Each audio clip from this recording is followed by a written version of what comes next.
Today, while exploring, I'm going to be exploring some emotions. Recently, our dog died, so I thought today would be a good day to talk about grief. I'm going to talk about how I've handled grief in the past, and then share some tips that I found online. All the sources for this video are in the description.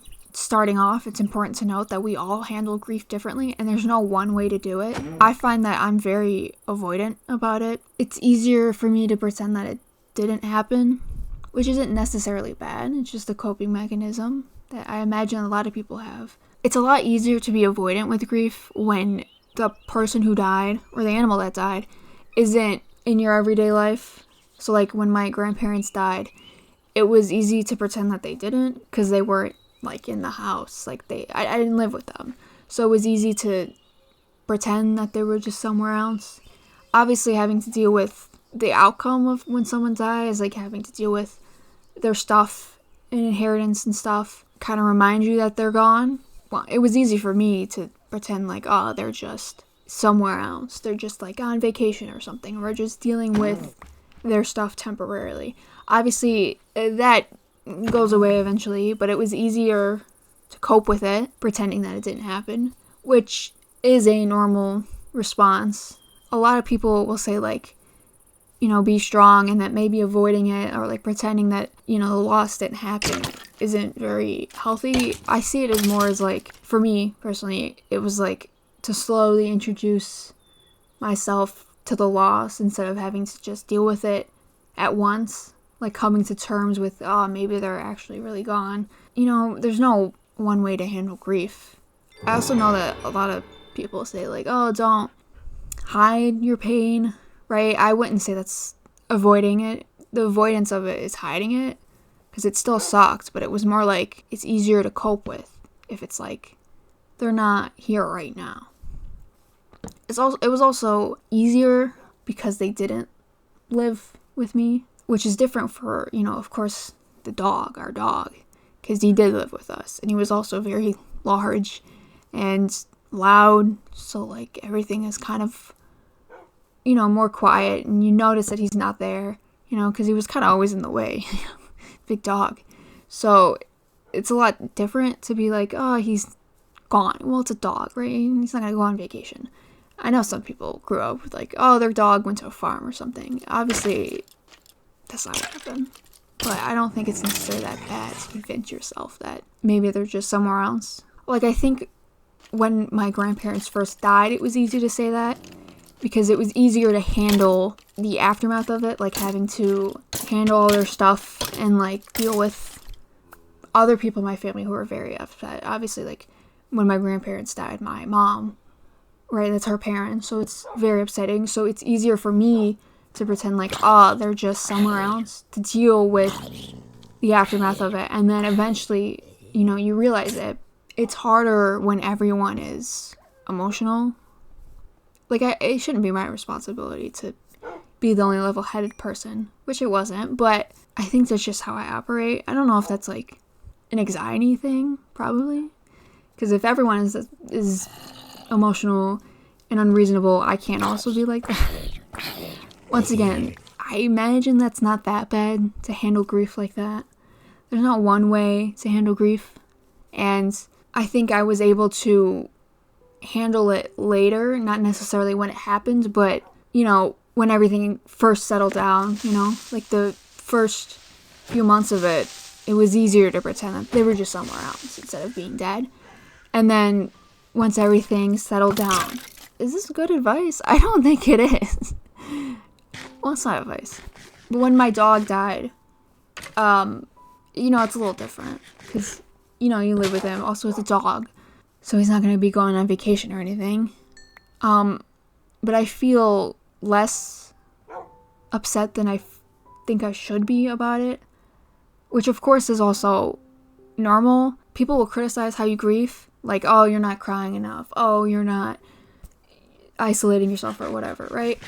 I think it's because he was so old, right? Our dog, he was old, and he had a lot of health conditions where it's like, it's better for him to go now than to have to suffer however many years. And obviously, I feel like when it comes to animals, people have very strong opinions about animals. Like, oh, there's medication for his arthritis. But it's more than that. You know, like, as a person who has pets, right, you have to be the one to notice when they're not okay. Pets can't communicate. Well, they can communicate, but they can't talk to you. They can't be like, oh, this hurts, right? It's kind of dealing with like a toddler. They don't communicate very well. You just kind of have to assume what's wrong with them. And then realizing, you know, this can't be fixed with medication. And, you know, he can't advocate for himself. So, you know, obviously you bring him to the vet and they're going to say, like, he's got to be put down. Which, of course, is very upsetting. I think it's the same thing with people. Like, my grandparents weren't sick. They just died. Which made it easier in a sense. Because it was just like, they just fell asleep and didn't wake up. So it's easier to pretend like they just went somewhere else, I guess. When someone's sick for a long time, you have more time to cope with what you know is coming. I never really experienced that because no one in my family was ever sick. My grandparents just went to bed and didn't wake up. Like, it wasn't a prolonged illness or anything like that. There's probably argument to be made if that's easier or not. I think it is easier because you don't have to watch someone be sick and then watch them maybe lose themselves, which is what happened with our dog, really. You know, he was really sick for a while. Like, you can kind of tell he was not all in there, you know. You couldn't really see. He lost his hearing, you know, really bad arthritis and stuff.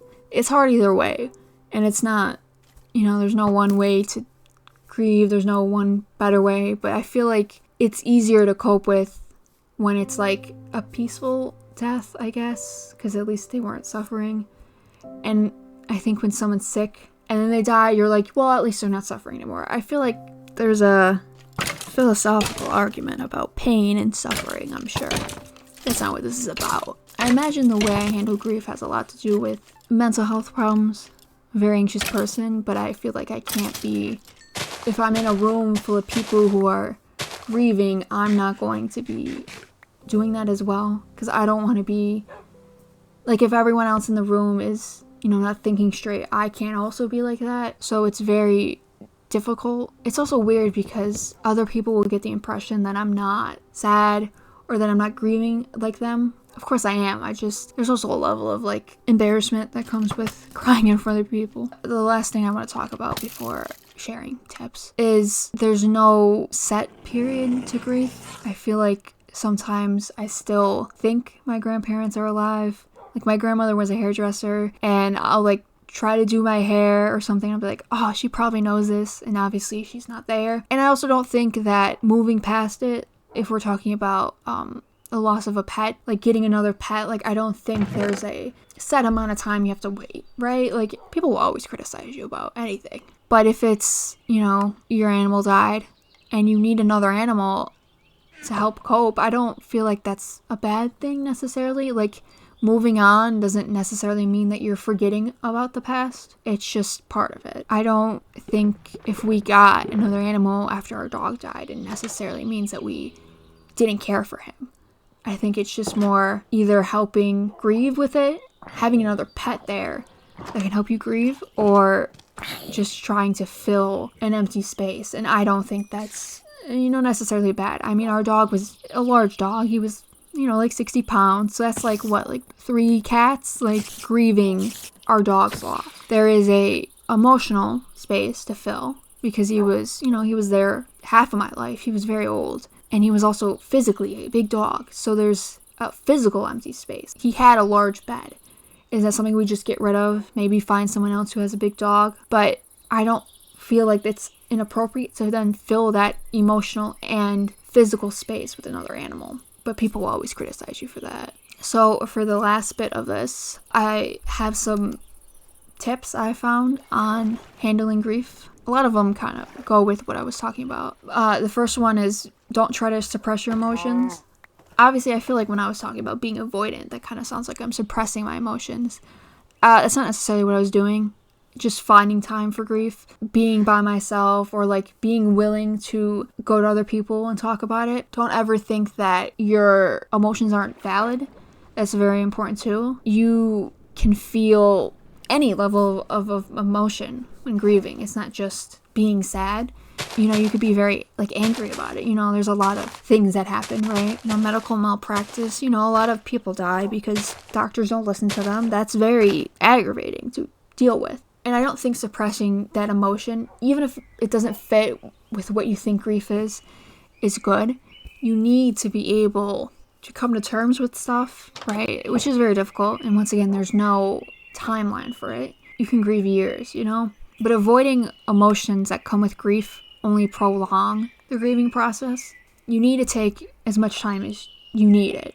But unresolved grief can lead to a lot of mental health problems. It's normal to show emotions. It's normal to have a grieving process, even if it takes years. But you need to face those emotions. You don't want to suppress them and then cause mental health problems, right? A lot of people can get very depressed. It can lead to substance abuse, a lot worsening mental health problems if you already have them. It's also important that if you feel like you're unable to cope with grief, that you have someone to talk to. Obviously, advocating for you to see a professional isn't always obtainable. It's not always affordable, I guess. But there should be someone in your life that you could talk to. I also understand that might not be the case. I imagine that there are places online that you can go and talk to them. I know online is kind of scary, talking to people online, because we all think everyone's mean online. There has to be forums online that you can go to that can help with your grieving. Another way that you can handle grief is expressing your emotions through creative outlets. So just, journaling what you think. I always talk about journaling in all my videos, and I don't mean to sound so repetitive, but writing down things really does help. You're able to look back on it and be like, maybe I was acting irrational here, or I understand what I meant back then. I frequently read back at my journals of around the time when my grandparents died, and I realize it's a lot of the same things that are happening now with, our dog dying. So it can be very helpful.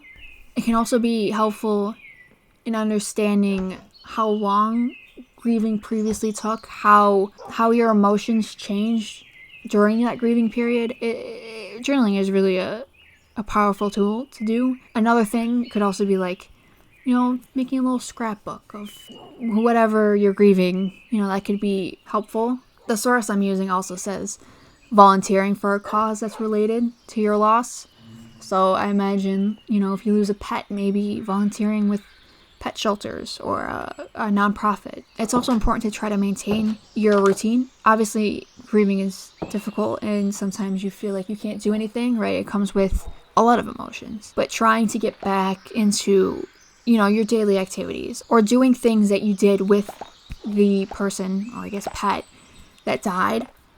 I know when my grandparents died, my grandmother crocheted a lot. And I felt like that was used. I crocheted a lot while grieving. I felt like it was kind of honoring her, but also distracting a little bit, at least I'm not just sitting somewhere, being upset. I'm physically doing something, and that matters. Holidays are very different. All of our holidays happened at our grandparents' place.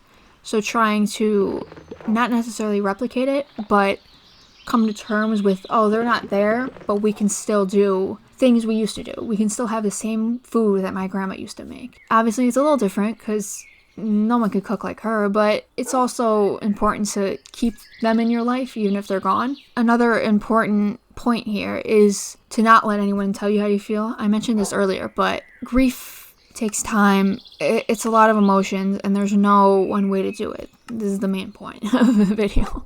But you can't just get over it. It's not something that just happens like that. Well, some people probably have that response, but it's okay to have emotions. Grief, it's always sad and anger, but understanding that you can laugh, you can have good times. And I feel like a lot of times when that happens, people be like, well, you're not grieving then. It's important to be able to feel happiness during a grieving process, or it's kind of like bittersweet, remembering what someone did.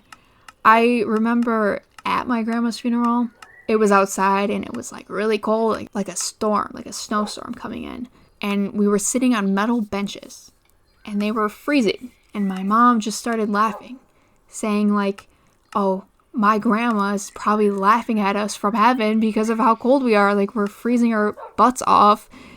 It's important to have those moments. It's also important to not think that means you're not grieving. The last tip I have is to look after your physical health.